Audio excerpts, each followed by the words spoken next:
My fiancée is a fool. She never fights back when hit. She never retorts when scolded. Even when I wanted to break off our engagement, she would only clutch the hem of my clothes cautiously and whisper, "Please don't abandon me, okay?" Later, following the plot's course, the male and female protagonists left me stranded in the rainforest, where wild beasts tore me apart alive. My always gentle-natured fiancée went mad. With a single shot, she blew the heads off both the male and female leads. Then she forcibly reversed time itself. Shen is my fiancée. The first time I met her, I knew she was different from everyone else. It was the New Year's season. The Shen family came to visit my home. Shen was beautiful. From the moment I saw her, I liked her immensely. I took her by the hand and led her around to play. She didn't resist. She simply followed, allowing me to hold her hand obediently. She was unnervingly quiet. But as long as I told her to go east, she would never turn west. So I naturally assumed she was a perfect little follower. By dinner time, I introduced her to my other friends. The other children cheerfully greeted Shen, yet she remained silent, offering no response. I thought she was just shy. I figured a few games would help her warm up. The children excitedly grabbed her hand, but to my surprise, she let out a piercing scream. She violently shoved away the nearest child and bolted. I was startled by her reaction, but I was more afraid that she would run into danger. Instinctively, I ran after her. By the time I finally caught up, I had already forgotten where exactly I found Shen. I only remembered the grave expressions on the faces of the adults who arrived upon hearing the commotion. When Shen fainted, she kept murmuring my name over and over again. Without a word, my father slapped me hard across the face.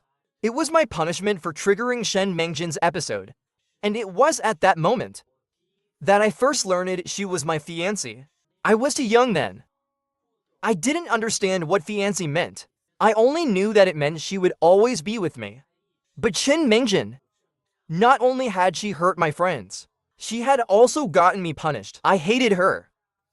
As the years passed, Shen condition gradually stabilized. She kept her distance from others, never getting too close, never making physical contact. She seemed almost indistinguishable from a normal person. The Shen family and the He family, in an effort to nurture our bond, deliberately arranged for us to attend the same school. Perhaps because of her severe difficulties in social interactions. As if to compensate, God had granted her another gift. Academically, she was nothing short of a prodigy. Her talents in studying were practically maxed out. The gap between our grades was staggering. My father would always wave my report card in frustration, scolding me. Why can't you even match half of Zimeng's achievements? It wouldn't have been so bad if he hadn't brought her up. But the moment he did, my anger flared. If you like Zimeng so much, why don't you take her as your daughter instead? My father was so furious that he immediately kicked me out of the house. Go stand in the corner and reflect on your actions. Tears welled up in my eyes, turning them red. Shen didn't understand what had happened. She awkwardly came over to comfort me. Using a handkerchief, she wiped away my tears. I snatched the handkerchief from her and glared at her fiercely. I scolded her. "It's all your fault. Who told you to score so well? Because of you, I got scolded." Shen lowered her eyes. Looking pitiful, she softly apologized. "I'm sorry." Before I could even say a word, she had already turned and run away. When she returned, she knocked on my house's door. Holding up a test paper, she showed it to my father. "Uncle, this is actually Ayu's test paper." In the name section, she had erased her own name and replaced it with mine. "I'm dumb, Ayu. I was afraid you'd get scolded by your father." Then she handed me the paper. "Ayu's grades are amazing. Uncle, please don't scold Ayu anymore." My father squinted suspiciously at the paper, examining it several times. In the end, he simply pocketed it and ruffled her hair. Shen in her naivety, thought my father had fallen for her little trick. She grabbed my hand and pulled me toward her house. She said that to make up for her mistake, she would treat me to my favorite ice cream. I sighed quietly. She's really dumb. Do you really think my dad wouldn't recognize the difference between our handwriting? Shen immediately grew uneasy and asked, "Then if I practice imitating your handwriting a lot, Next time, maybe I won't get caught? I took a bite of my ice cream and sighed again. What an absolute fool. By the time we reached high school, Shen Mingjin had grown into a beauty, with lips as red as cherries and teeth as white as pearls. She excelled in her studies. She was also quiet, which only made a crowd of boys infatuated with her. They constantly tried to get close to her in secret. But Shen Mingjin followed me to school every day, never straying more than a step away. From morning to night, going to school, leaving school, during class, between classes, she shattered the hearts of countless admirers. Since childhood, my parents had drilled into me, Shen Mingjin is your fiancée. One day, you will marry her. The more I read, the broader my world became. I came to loathe this arranged marriage, this chain that shackled my future and stripped me of my freedom. On top of that, Shen Mingjin was different from ordinary people. She depended on me excessively, which meant that growing up, I hardly had any real friends. Because of this, I strongly resisted her presence. I tested my parents, probing their stance on this engagement. But to my despair, the parents who had always doted on me were particularly stubborn about this one matter. I couldn't take it. I demanded to know, what exactly does our family owe the Shen family? Why do I have to take care of that fool for the rest of my life? Am I even your real son? Why are you ruining my life? The response I received was a slap across the face from my father, and his cold declaration the He family owes the Shen family a life. This is your fate. You have no choice. I refuse to accept that answer.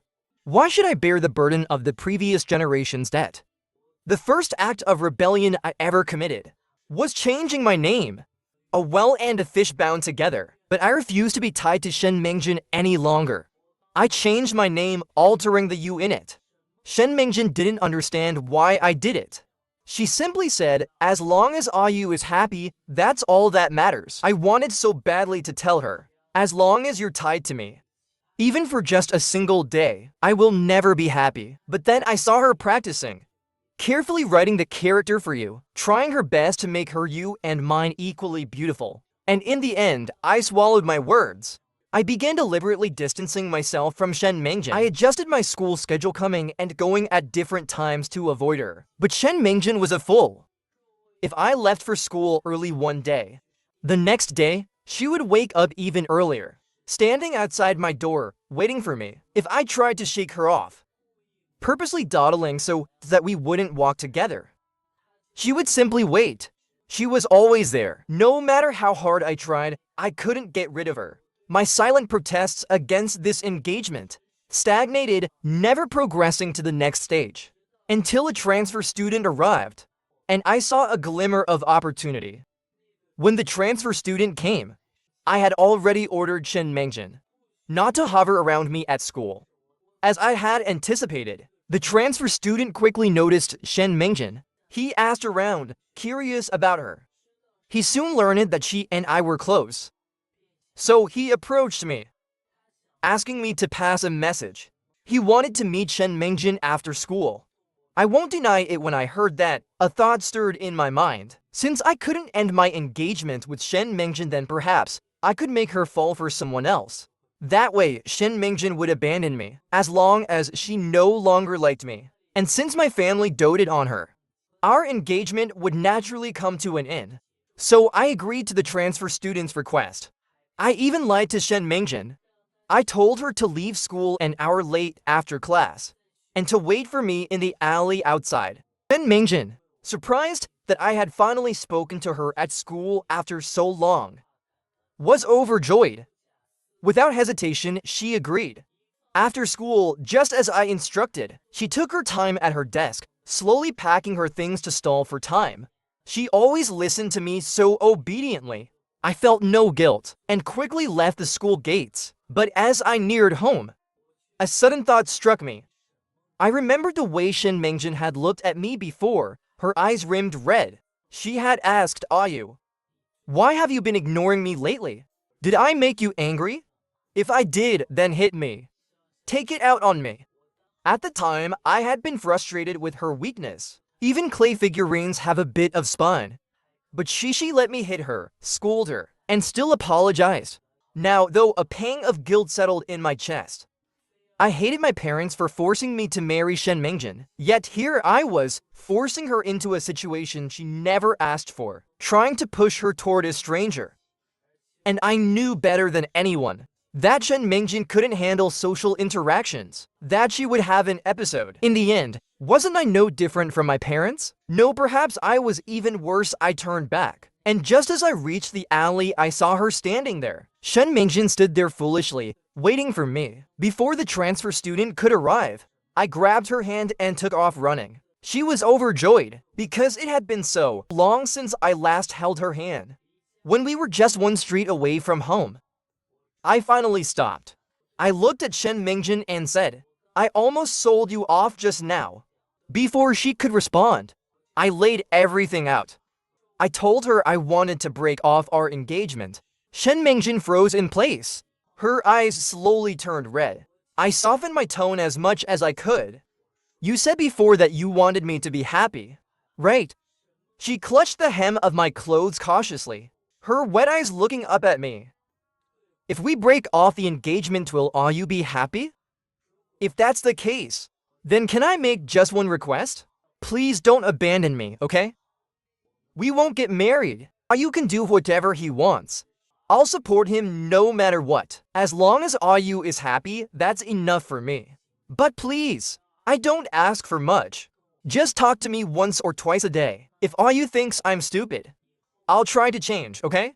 I won't embarrass Ayu anymore." Looking at Shen Mingjin's pitiful and helpless expression, something inside me softened. In the end, I closed my eyes and sighed. Forget it, let's talk about this again in a couple of years. I didn't want to admit it, but Shen Mingjin had somehow become a part of my life. She was a fool, different from normal people. I had always seen her as a chain binding me down. She had taken away my right to love freely, but she didn't understand any of that. She only knew how to be good to me. I loved birthdays the most. That moment when I closed my eyes, surrounded by everyone's attention, blowing out the candles and making a wish. Because I always believed that wishes made in that moment would come true. But a birthday only comes once a year. So every year on Shen Mingjin's birthday, she would let me be the one to blow out the candles and make a wish. Her New Year's money would always be spent on little trinkets she knew I liked. Whenever I lost my temper at her, she would silently endure it, wondering if she had done something wrong to make me dislike her. I could lash out at her without restraint, scowl at her, ignore her. She would never get angry at me. All it took was one smile from me, and she would light up, happily calling out, "Ayu." Then, as if by magic, she would pull my favorite snacks out of her pocket. When I made new friends, Shen Mingjin never interfered. She was afraid if she had an episode, she would scare them away. She did everything she could to avoid disrupting my normal life. Eventually, I changed my name back to He Yuan. I gradually got used to having Shen Mingjin around. She was obedient, never caused me any trouble. She did whatever I told her to do. And just like that, my rebellion against our arranged marriage came to an end. Before, I had disliked Shen Mingjin, so I hated the outdated tradition that bound us together. I wanted to shatter it completely, break free, even if it meant I would be left bruised and blooded. But now I am gradually finding myself drawn to Shen Mingjin. I had thought that he and I would smoothly graduate from university together. Then, under the expectations of both the Shen and He families, we would naturally get married. We would spend the rest of our lives in stability and peace. But when I saw Zia King Meng, everything changed. I found myself unable to control my gaze, which would always land on him. I became fixated on his every move. Yet, the moment Zia King Meng left, I would suddenly regain my senses. I would become painfully aware of my own unnatural behavior. I don't know why, but my sixth sense was screaming at me, warning me. It told me to tell Shen Mingjin, so that the next time I saw Zia King Meng, he could pull me away in time. Shen Mingjin did as I asked, but I, in turn, slapped him hard across the face. I spat out harsh words, telling him not to cling to me, telling him to get lost. Yet, the moment Zia King Meng walked away, I found myself chasing after him. I ran nearly 100 meters before I abruptly snapped back to reality. Seeing the red mark on Shen Mingjin's face, I was overcome with guilt. I'm sorry, I couldn't control myself. None of what I just said was truly my intention. Shen Mingjin, do you believe me? He nodded firmly. I believe you. Shen Mingjin loves me the most, even though I had just hurt him moments ago. As long as I coaxed him, he would trust me without hesitation. He would continue to love me. I fought against the abnormalities within myself, but it was useless. It was as if I had fallen into a swamp. The more I struggled, the deeper I sank. And then the worst incident happened. When I regained consciousness, I found myself with Zia Qingming and Song Lixiao, deep in a tropical rainforest. I had no idea what had happened. The three of us were being hunted by a pack of ferocious beasts. Zia Qingming and Song Lixiao exchanged a knowing glance, a silent agreement to buy themselves time to survive. Without hesitation, they shoved me wounded and limping toward the beasts. I was torn apart, alive, right before their eyes. It was only then that I finally understood all the unnatural feelings I had experienced upon meeting Zia Qingming. They all had a reason. She was the protagonist of this world, according to the script. I was meant to love her wholeheartedly. As a supporting character, my only purpose was to aid the male lead, to ensure Zia Qingming's survival in this jungle crisis, to give her and the male lead more time together, to deepen their bond. I had barely begun to process this overwhelming truth when I saw my once gentle fiancée go completely mad. With a single gunshot, she blew both the male and female leads' heads apart, and then against all odds she forcibly rewound time itself. I was sent back 6 years, back to the time when I despised Shen Mingjin the most. When I awoke, my first instinct was to find Shen Mingjin.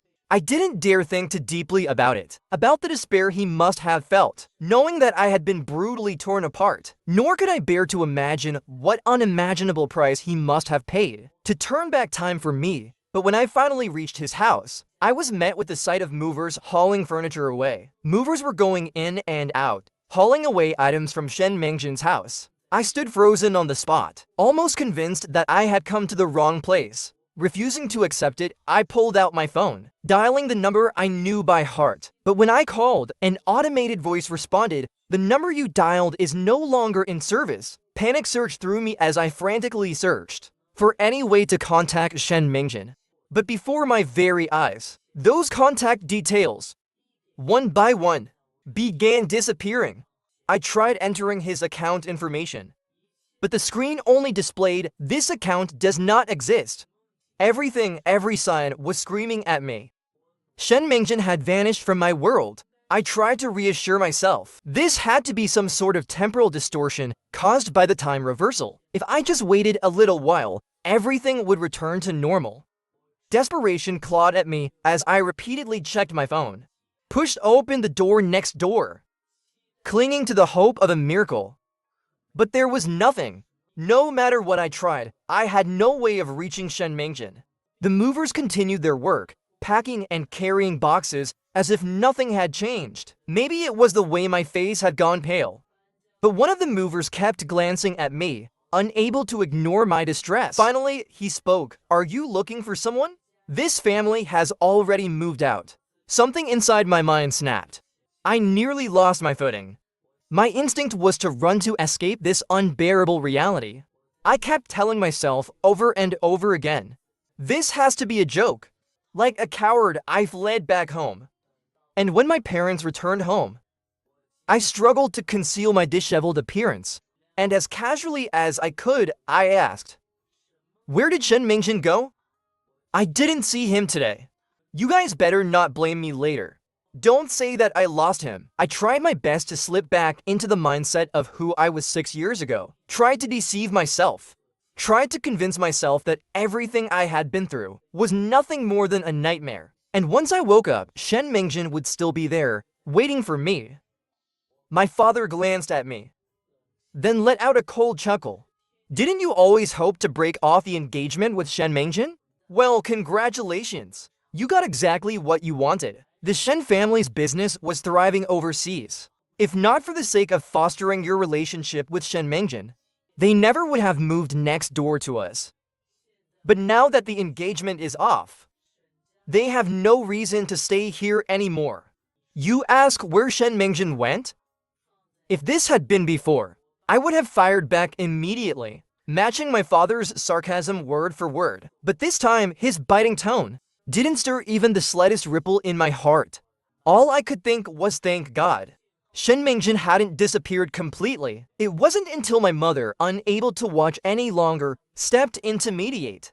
She sighed and said, "Xiaojian, their whole family is leaving for another country tonight. In about an hour, they'll be gone." The moment I heard those words, I snapped back to reality. I grabbed my phone and bolted out the door. Flagging down the first car I saw, I jumped in and urged the driver, "Take me to the airport, now." Luckily, this city was still underdeveloped. There was only one airport, but it seemed that fate loved playing cruel jokes on me. Back when I had desperately tried to shake off Shen Mingjin, no matter how much I resisted, it had been futile. Now, when I was the one desperately trying to see him, for the first time ever, the traffic was completely jammed. The usually delayed flight took off on time. In the end, I never got to see Shen Mingjin. From that day on, it was as if he had vanished from my life. At first, whenever I went to school, I would habitually glance at the house next door. I would wait a few minutes, expecting to see him appear. Only when no one showed up did it hit me. The Shen family had moved away. When I got sick, I instinctively turned to the person beside me and said, "Shen Mingjin, can you get me some hot water?" I waited a few seconds. No one responded. I turned to see the empty desk next to me. And that was when I finally realized he wasn't here anymore. I was forced to get used to going to school and coming home alone. Forced to learn how to take care of myself when I was sick. I started carrying cold medicine and painkillers in my bag at all times. Even though I eventually got along well with my classmates, I always felt like something was missing inside me. Physics had always been my weak spot.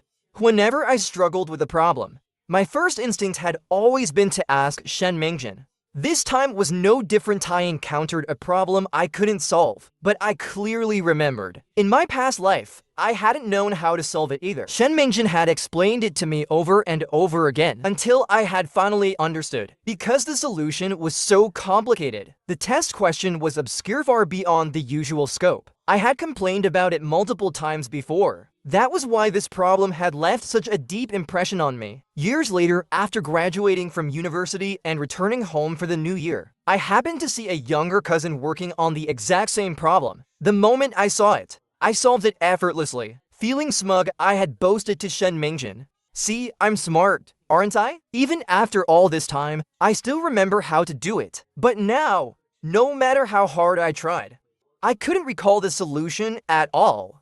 My pen hovered above the paper, unable to write even a single word. What terrified me even more was, the harder I tried to remember, the blurrier Shen Mingjin's face became in my mind. Even his voice began to fade, as if someone were erasing him, little by little, from my memory, like an unseen hand wielding an eraser, wiping him away piece by piece. Panic seized me. Gripping my pen, I frantically scrawled his name onto my hand. Shen Mingjin. I couldn't even wait for the night classes to end. I bolted out of school, running home in a frenzy. I was terrified. What if the test paper, where he had once changed his name to mine, was gone? What if the gifts he had given me had disappeared? What if he was erased from my life entirely? That night, heavy snow fell. When I finally reached my house, I stood at the doorstep, staring at the warm glow of the street lamp, and suddenly I froze. I couldn't remember why I had rushed home so desperately. I looked down at my hand, at the nearly illegible scrawl of Shen Mingjin, and yet I had no idea who that name belonged to. Something was slipping away from me. The snow drifted onto my face and melted. For a moment, my heart felt both sour and bitter. I vaguely sensed that I seemed to have forgotten someone who was very important to me. But when I tried to recall further, I simply couldn't remember. Days passed one after another. As the college entrance exam approached, the pressure grew heavier and heavier. My birthday fell 2 days before Christmas. My parents, worried that the stress might overwhelm me, decided to throw me a proper birthday party. They invited the entire class to help me relax. I stood at the door to greet the guests. One by one, my classmates arrived with gifts, wishing me a happy birthday. Everyone had arrived. But I couldn't shake the feeling that the most important person was still missing. I lingered at the doorway, peering outside for a while, until my mom came over and asked, "Didn't all your classmates already arrive? Who else are you waiting for?" The words were on the tip of my tongue, but I couldn't remember who I was waiting for. I shook off the confusion and turned around, about to follow my mom to the living room. When out of the corner of my eye, a small glimpse of a black coat suddenly appeared. My body moved faster than my mind. Before I even realized it, I was already running outside. Breathless, I stared at the figure not far away. A silhouette in a black trench coat. Instinctively, I called out, "Shen Mingjin, why didn't you wait for me?" As soon as the words left my mouth, the figure's steps faltered slightly. But in the end, they walked away without looking back.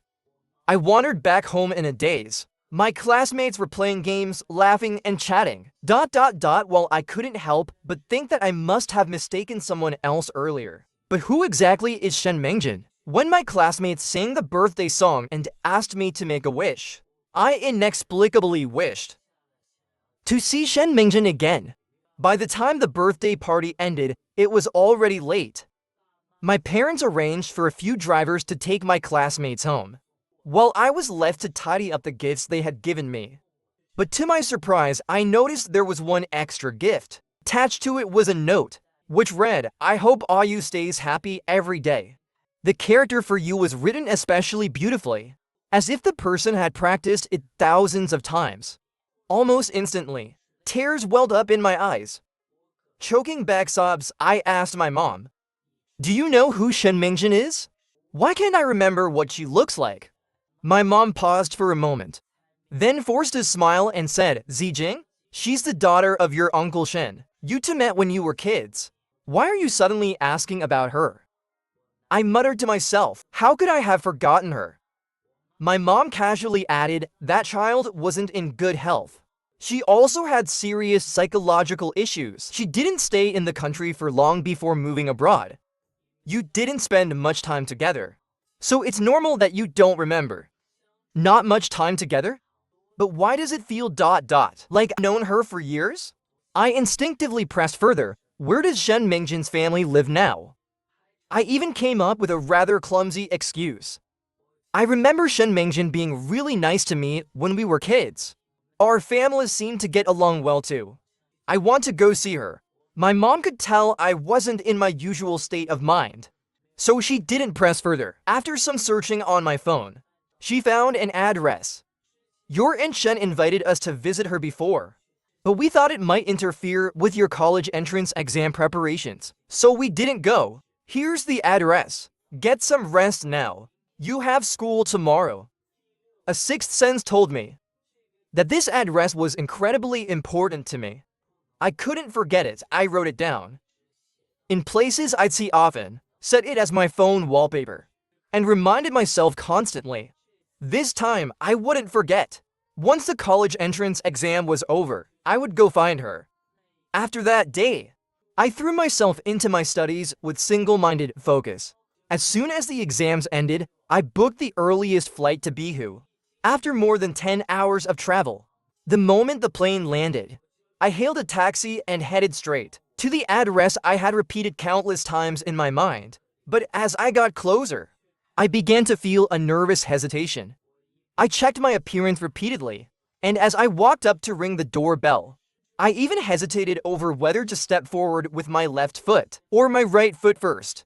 Finally, I pressed the doorbell. When the door opened, it was an elderly white man I didn't recognize. He greeted me politely, asking who I was looking for. My usually fluent English suddenly faltered, and I stammered, "I'm looking for Shen Mingjin." After finishing my words, I suddenly hesitated. I was terrified that in the next moment, the old man would tell me I had found the wrong person. Or perhaps, just as I had always believed, a birthday wish made under the watchful eyes of the world would surely come true. Or maybe it was simply that today, my luck was unbelievably good. Just as the last syllable of my sentence faded into the air, I saw a girl with a cold and stern expression step to the doorway. Without much thought, she casually asked, "Is there a guest?" As if it were something she had done countless times before. I pulled her into my embrace. The old man, caught off guard and visibly flustered, quickly spoke. Sir, please keep some distance from the young lady. Her health is fragile, and she suffers from severe psychological conditions. Before he could say more, Shen Mengjin interrupted him in time. It's all right. He is different from others.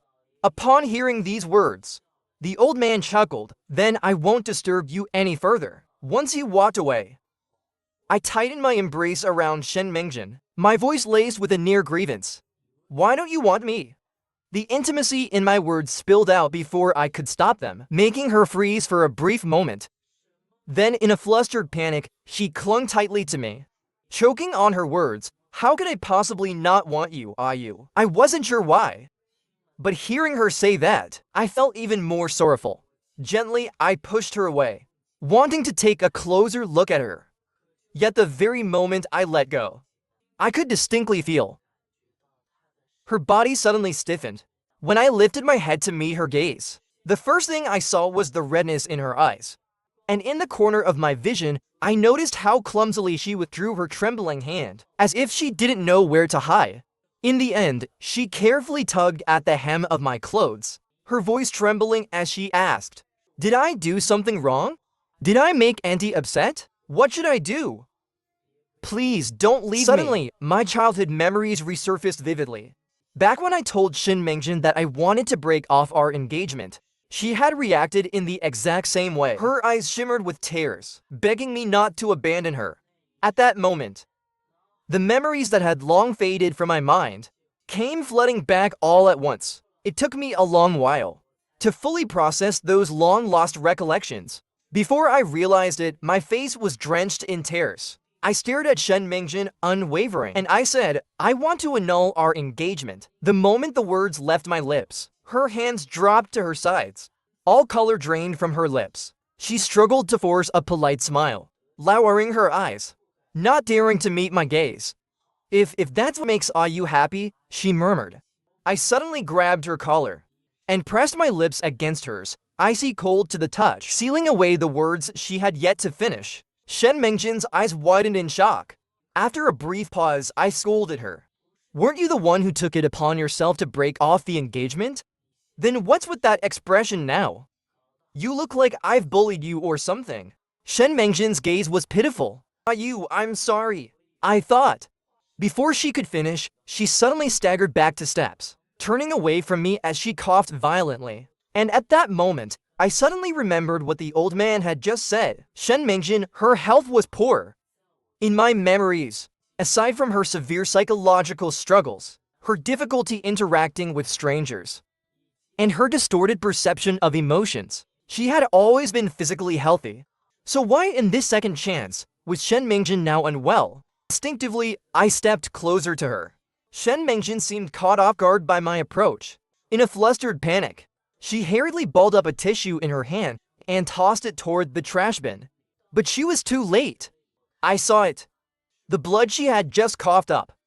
It was only then that I realized she looked much thinner than the girl I remembered. I grabbed her hand and asked, Is this the price you paid for turning back time? Is that why you wanted to break off the engagement and leave without a word? Shen Mengjin recoiled as if my touch had burned her. She tried to pull away in panic, but I tightened my grip, refusing to let her escape. If you really wanted to get rid of me, then why did you secretly come back on my birthday? Why did you prepare a gift for me? And why did you say that you hoped you would always be happy? Did you ever stop to think that after you left, I was never happy again? In the beginning, I kept feeling like you were still there, just like in high school, always a step behind me.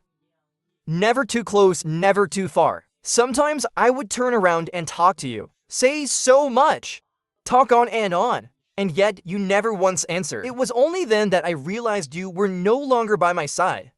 And worse, I had almost forgotten you. One night, during a late self-study session, I was working on a physics problem, the same one you had explained to me countless times before. I had remembered it so clearly back then. But that night, no matter how hard I tried, I just couldn't recall the way you had taught me. The more I tried to remember, the blurrier the memory became. Until, in the end, I couldn't even remember who Shen Mengjin was. My words were incoherent, jumbled, tears falling uncontrollably. Do you have any idea how painful that was for me? Shen Mingjin, just like in our childhood, didn't know how to comfort people. All she could do was clumsily take out a handkerchief to wipe my tears. In an awkward voice, she murmured, it was my fault. Then she held me tightly, like a lost treasure that had finally been found. Her voice trembled as she spoke. I thought you had forgotten me. You used to hate me so much. I thought after I proposed the annulment, you would be happy. And I am, as long as we stopped seeing each other, you wouldn't fall for me. And even if I died someday, you wouldn't grieve for me. I'd you to be happy. But at the same time, I was so selfish. I couldn't control myself. I wanted to see you, even just once. That's why I secretly returned to the country on your birthday. I broke free from her embrace, cupped her face in my hands. You came back alone. Had to deal with so many strangers. When your condition acted up, wasn't it unbearable for you? Even though it was so painful, you still wanted to come see me? Shen Mingjin nodded firmly. The tears clinging to her eyelashes finally fell, slipping into the palm of my hand. The warmth of it burned straight into my heart. I asked softly, then, will you still listen to me now? Without a second of hesitation. Because she loved me the most. No matter what I said, she would always agree. Then this time, you're not allowed to disappear without a word ever again. Stay by my side forever, okay? Shen Mingjin closed her eyes, and with a quiet voice, she answered, okay. Shen Mingjin's health was fragile now, and only abroad could she receive the best treatment. So to stay by her side, I applied to a university overseas. At the same time, I worked hard to recall the script I had failed to follow before my death.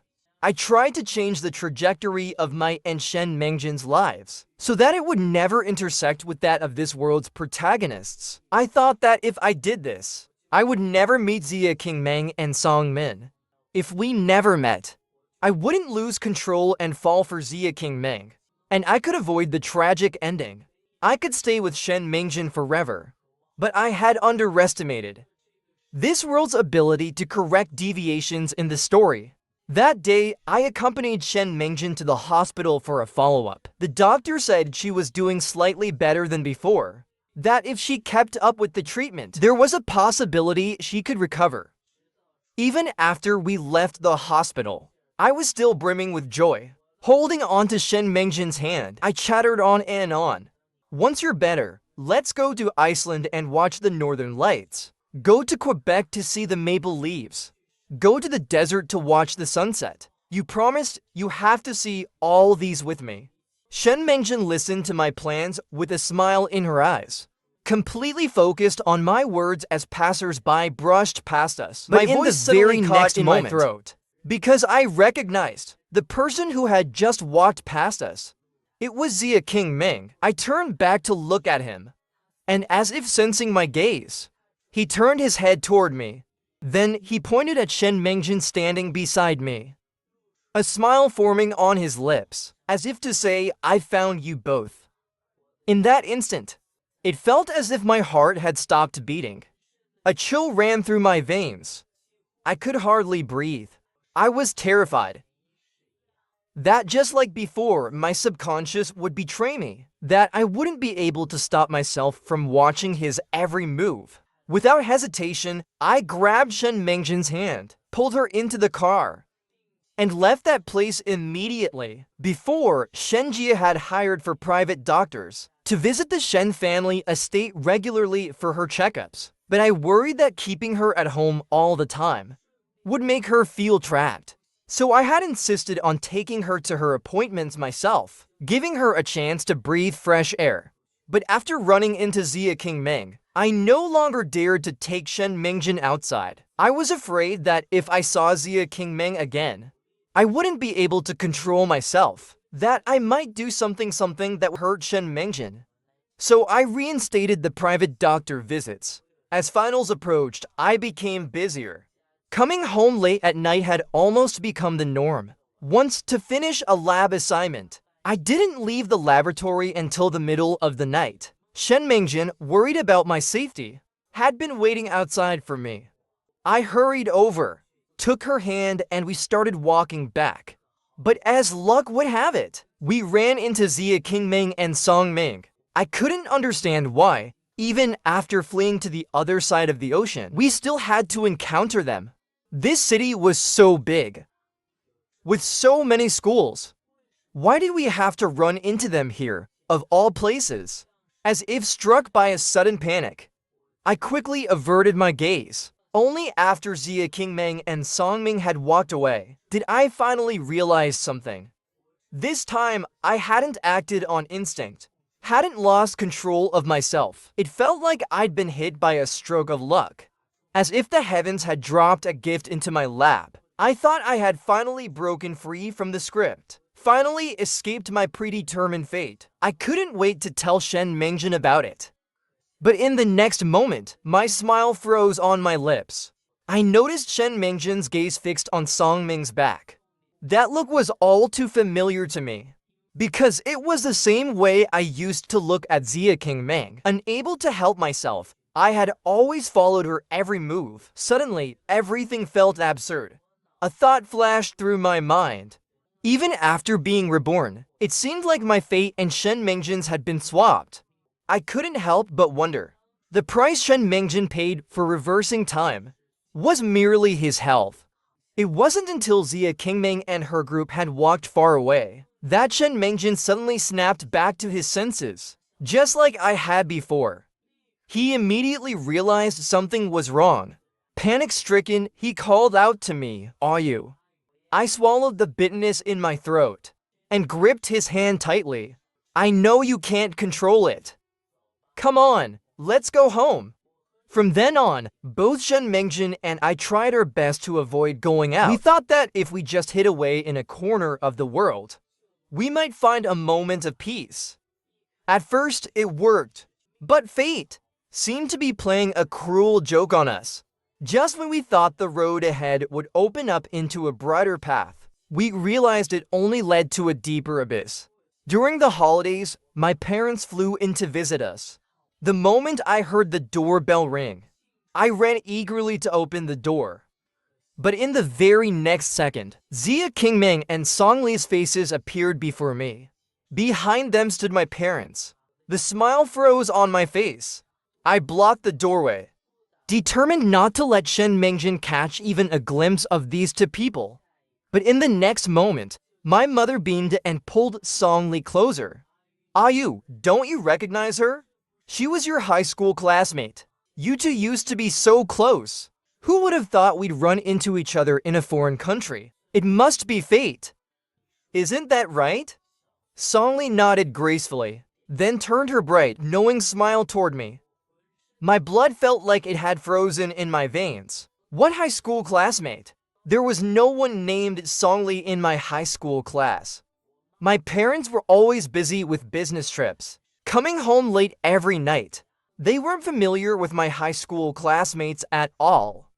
Seeing me silently blocking the doorway, my dad couldn't help but chide me. "What's wrong with this kid? Are you so happy to see your friends that you've forgotten to let us in and sit down?" Shen Mingjin's parents were also there that day. Seeing the crowd gathered at the door, they walked over as well. As soon as they arrived, they started chatting with Zia Qingming and Song Li, as intimately as if they were family. In an instant, my parents and Shen Mingjin's parents had transformed into people I no longer recognized. I turned and fled back inside, texting Shen Mingjin as I walked, telling her not to come downstairs. The moment I sent the message, I looked up, only to see Song Li standing right in front of me. I had no idea when she had arrived. She stared straight at the phone in my hand, asking, "Are you texting Shen Mingjin?" Meanwhile, the others who had been chatting in the living room, except for Zia Qingming, were now frozen in eerie stillness, each holding their poses, without moving or speaking. Song Li giggled and shifted her position, blocking my line of sight. "Let me guess. Are you telling Shen Mengjin not to come downstairs? She paused for a moment, then continued. She looked past me, her gaze landing on something behind me. How unfortunate. Your message came just a moment too late. Shen Mengjin descended the stairs swiftly, so fast that before I could even turn my head, she had already reached my side. Instinctively, I called out, "Don't look at her." Across from us, Zia King Ming smirked mockingly. You really think that'll work? Of course. I knew that something like this couldn't be stopped by external force. It could only be resisted by sheer willpower. But still, I refused to give up. I gripped Shen Mengjin's hand tightly. Songli stood her ground with unwavering certainty, convinced that Shen Mengjin would walk toward her. But in the very next second, Shen Mengjin squeezed my hand back, gripping it with all her strength. She turned to me and said, "Alright, I won't look, I'll listen to you, are you?" Zia Qingming's expression shifted slightly. Even Songli seemed unable to believe what had just happened. She stared intensely at our interlocked hands. Impossible. But Shen Mengjin didn't give them a chance to process what was happening. Almost instantly, she pulled out a sleek, black handgun and aimed it directly at them. Her voice was sharp and commanding, "Scram." In that moment, Zia Qingming and Songli seemed to recall something. Perhaps the scene where Shen Mengjin had shot them in the head before. Strange, just moments ago, they had been so confident, even putting on a grand display in front of me, controlling my parents like puppets in some cruel play. But now, they were retreating like frightened animals, scrambling to leave. My gut told me something was off. But before I could fully comprehend it, a warm, slick liquid slipped across my hand. The air was thick with the metallic scent of blood. I hastily lowered my head to look, only to see dark, viscous blood trickling down Shen Mengjin's arm, dripping onto our interlocked hands. A loud buzzing filled my head. When I lifted my gaze again, Shen Mengjin's lips had already turned deathly pale. Fortunately, because of her illness, I had read quite a few medical and emergency care books beforehand. Right now, I couldn't utter a single word. With trembling hands, I fumbled through the emergency kit, quickly dressing her wound with a makeshift bandage. Only when the bleeding finally stopped did I let out a breath of relief. And in that moment, I understood why Shen Mengjin had been able to resist Song Li's influence just now. This idiot! She had carved my name into her own hand with a knife. I felt a surge of anger as I scolded her. Are you insane? I didn't even dare to think about it. If Songli and the others had hesitated just a little longer, if Shen Mengjin's gun had failed to intimidate them, would she have bled out and died right here? In a soft voice, Shen Mengjin murmured, "I didn't want you to be sad." Tears poured from my eyes, uncontrollable. I buried my face in my hands, my voice trembling. Do you even know? Just now, my parents and my uncle and aunt, they were like puppets on strings. Songli and the others controlled them. They even altered their memories. My words came out in a frantic mess, jumbled and desperate. I had thought that as long as we hid away, as long as we avoided their trip to the tropical rainforest, you would be safe. I must have been terribly wrong.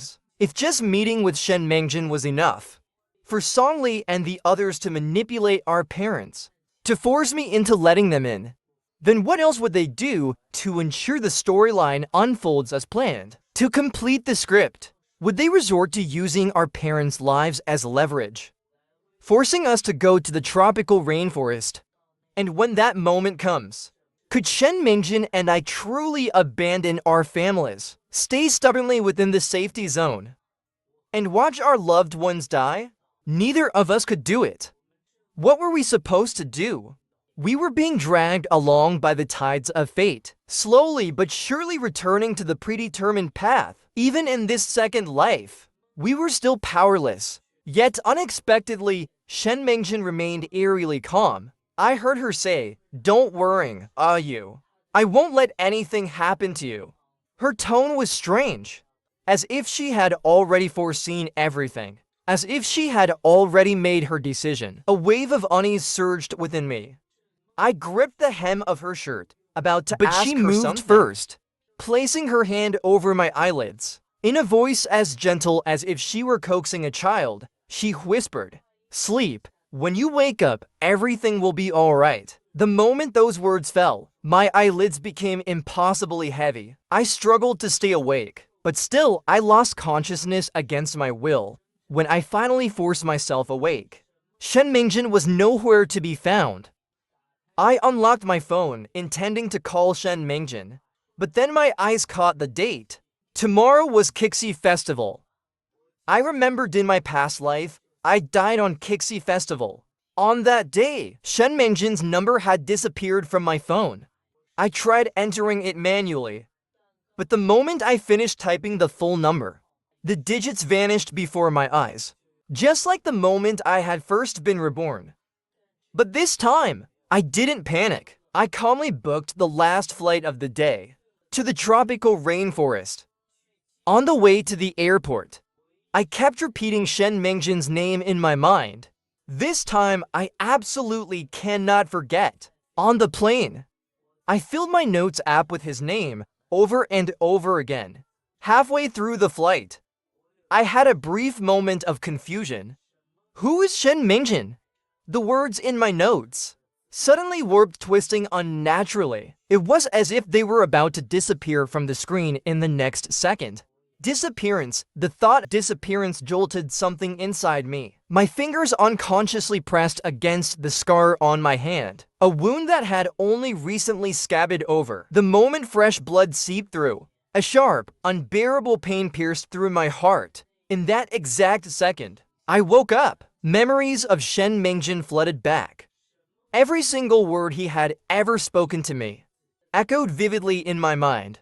The distorted text in my notes stilled. Settling safely back onto the screen, the plane landed without incident, and following the remnants of my subconscious, I found my way back to him, the hotel where Songli and I once stayed. The moment Shen Mingjin saw me, the color drained from his face, vanishing without a trace. He desperately tried to conceal the barely perceptible trembling of his body. With great effort, he suppressed the shiver that betrayed his emotions. He asked me, why are you here?" His voice carried both disbelief and unease. Zia Qingming suddenly appeared, her laughter light and teasing. "Isn't this just perfect timing?" she mused softly. The moment her words fell, time and space twisted violently.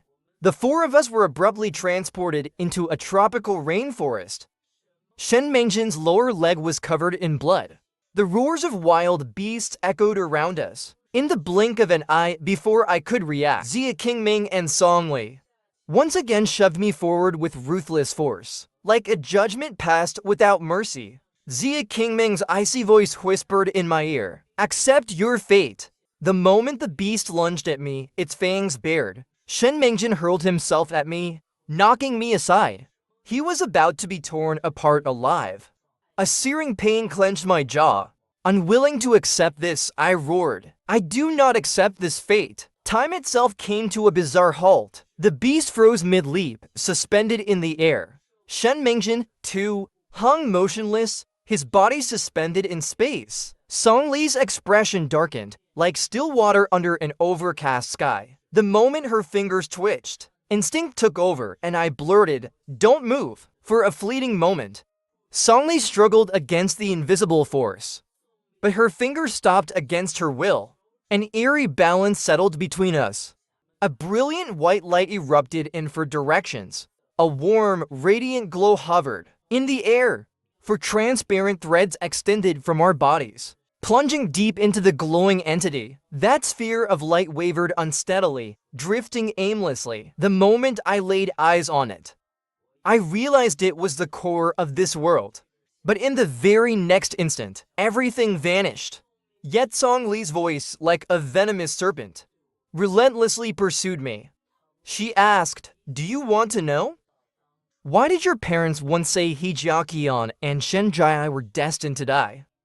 It was a question completely unrelated to our current predicament. Yet, for some reason, the moment I heard it, a sudden panic gripped my heart. My instincts screamed that something was wrong, and yet, as if ensnared by some dark enchantment, I couldn't stop myself from listening. Songli smiled. She said, because you were the one who caused Shen Mingjin's brother's death. The moment her words fell, a cascade of images erupted around me. Scenes from my childhood with Shen Mingjin unfolded. At the center of those memories, a young man held both Shen Mingjin's hand and mine. The memories played out like a film reel, until I saw the day when an accident changed everything. We had been kidnapped by a gang of robbers. One of them, his face twisted with malice, yanked my hair, trying to drag me away. But the young man threw himself over me, shielding me. The memory cut off abruptly. Yet Song Li's voice continued, merciless and sharp. Shen Mingjin's brother died saving you. Those men butchered him right in front of you. You've always hated Shen Mingjin, haven't you? You hate him because he is different from others. You hurt your friends. You harmed the one who ruined your father. Do you even know why he became like this? Because he watched his brother die right before his eyes. He developed severe psychological trauma. But you forgot everything. Later, when you rebelled against your arranged marriage, your father said that he family owed the Shen family a life. What were you thinking back then? Song Li's voice struck like thunder, each word slamming into my mind. What was I thinking back then? I was thinking, why should I pay for the sins of the past? The transparent thread connecting me to the light grew thinner and thinner. Song Li fed off my pain like a parasite. The more I suffered, the harder it became to accept. The more unrestrained her pleasure became. She continued to lash me with her words. Did you enjoy devouring the Shen family's flesh and blood? Wasn't it enough to cause Shen Mingjin's brother's death? Now you want to ruin Shen Mingjin too? You once liked Shen Mingjin, but was it only because he treated you well? Because he was good looking? If he hadn't had those things, would you have ever accepted him? Does someone like you even deserve Shen Mingjin's love? If you never existed, what would have become of Shen Mingjin? Would he still be suffering like this? I was drowning in Song Li's accusations, wrapped so tightly I couldn't break free. I could no longer think. Why? Song Li knew everything about me and Shen Mingjin. He even knew every thought I had from childhood to now. It was as if my hands were stained with the blood of the Shen family. In my memories, Shen Mingjin's parents seemed to shift, their faces distorting. I suddenly recalled every time Shen Mingjin stood by my side, the deep hatred lurking in their eyes. Maybe I truly wasn't worthy of Shen Mingjin's love. Just as Song Li said, maybe I wasn't even worthy of being alive. If I had never existed, he wouldn't have suffered this torment. He wouldn't have been afflicted with such deep psychological wounds. He would have had an elder brother to protect him, a happy, complete family. Darkness suddenly clouded my vision. The transparent thread connecting me to the core. It was on the verge of snapping completely. Then I fell into an embrace, the scent of blood thick in the air. A voice called out to me, "Are you abandoning me? You promised you wouldn't leave me." Yes, I had promised Shen Mingjin. I swore I would never abandon him. I made a wish. I wished to see him again. The transparent thread trembled, suspended in hesitation. Then, against all odds, it thickened rapidly. The dark crystalline layer blinding my vision, shattered fragment by fragment. The core of the world. It wavered unsteadily, floating into our hands. Xia Qingmeng and Song Li's faces twisted in horror. They struggled to suppress the rapid decay of their bodies. The moment before the transparent threads on their bodies shattered, they seized a fragment of the core and fled. As Xia Qingmeng and Chu Zhu disappeared, they left behind a cruel smile. This little piece of the core will gladly accept it. Oh, and a kind reminder. A fractured core can never restore the world. In other words, once we leave, you two will be plunged straight into oblivion. Oh, wait. Since you love each other so much, then why not die together? Shen Mingjin lunged forward to chase after them. But Xia Qingmeng and her companions had already slipped away from this world. I reached out, pressing my hand over Shen Mingjin's. Then, with near reverence, I kissed his lips. "Hold me," I whispered. Shen Mingjin always listened to me. Without hesitation, he pulled me tightly into his arms. His lips were warm and soft against mine. I held his hand, feeling the steady flow of blood beneath his skin. I heard his heart pounding wildly in his chest. Someone as good as him. How could I let him die with me? At that moment, my fingers brushed the very core of the world. I saw what had happened while I was drowning in darkness. Xia Qingming had told Shen Mengjin the truth about his brother's death. But Shen Mengjin had answered, unwavering, my brother saved Yu. Because he was a good person. Even if it had been someone else, even if it had been another child, he still would have saved them. My parents never hated Yu. My brother has always lived on in our hearts. And then I felt at the moment of my death in my past life. Shen Mengjin's heart was drowning in unbearable pain. And I saw it. At that moment, he reached out and touched the core of this world. Xia Qingming and Songli hid behind the core, tempting Shen Mengjin to give up everything. In exchange for my chance to start over, Shen Mengjin chose to erase himself from my memory completely, to take my place and accept the fate of being torn apart by beasts. Time unraveled, spiraling backward.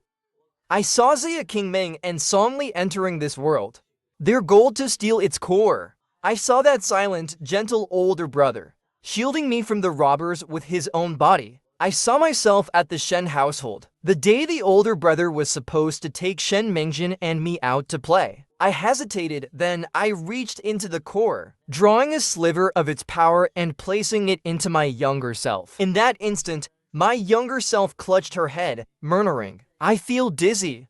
And so I stayed home that day, avoiding the kidnappers completely. But at the same time, the core's power began to wane rapidly. I traced time back to the moment when Xia Qingming and Songli first invaded this world, and there before they could cause any more harm, I erased them completely. With that, the last of my strength vanished. My consciousness returned to my body's core, the glowing orb dimming in my hands. Shen Mengjin and I were moments away from returning to our original world. Only 7 seconds remained. 7 seconds passed in an instant. As we crossed back into reality, my body shattered, dissolving piece by piece. Tears slipped from my eyes, falling onto Shen Mengjin's face. I whispered, this time, I loved you more. And all I ask in return is something small that, for these 7 seconds, you love me forever.